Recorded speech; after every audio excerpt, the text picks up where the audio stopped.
వెంకటేష్ గారు చెప్పండి, ఇంట్రెస్టింగ్గా ఉంది. పోలీసులు నిద్రపోతున్నారు, పోస్టులు పెట్టేవాళ్ళు రెచ్చిపోతున్నారు, సోషల్ మీడియాలో అసభ్య పోస్టులు నియంత్రించలేకపోవడం చేతకాంతనమని మంచి వ్యాఖ్యలు చేశారు. ఇది అందరికీ వర్తిస్తుంది కదా.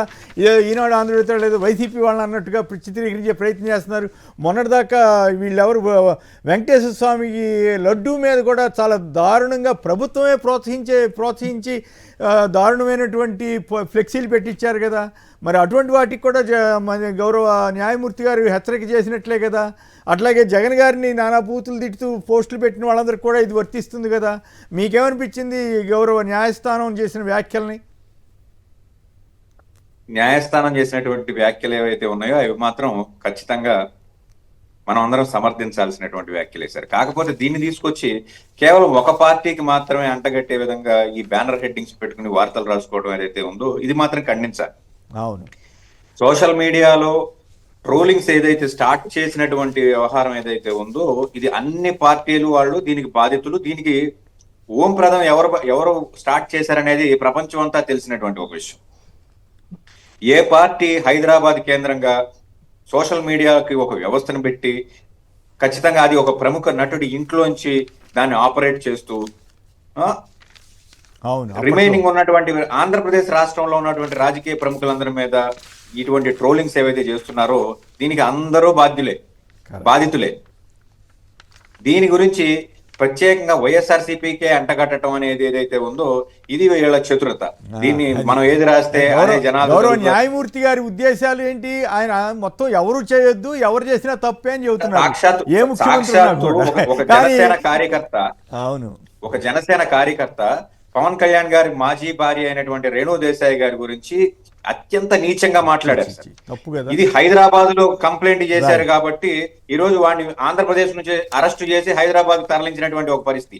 అదే పరిస్థితి ఆంధ్రప్రదేశ్ రాష్ట్రంలో చేస్తే మాత్రం ఎటువంటి అరెస్టులు ఉండవు. అట్లాంటి వాటిల్లో కోర్టు న్యాయ వ్యవస్థ కూడా గట్టిగా ఇంకా ఎవరు చేసినా తప్పే అని చెప్పి కనుక చేస్తే వారికి చేసినా తప్పే కదా సార్. అవును, ఓటెత్తిన కేరళ అయితే అస్సాంలో కూడా ఓట్లు బాగా పెరిగినాయట.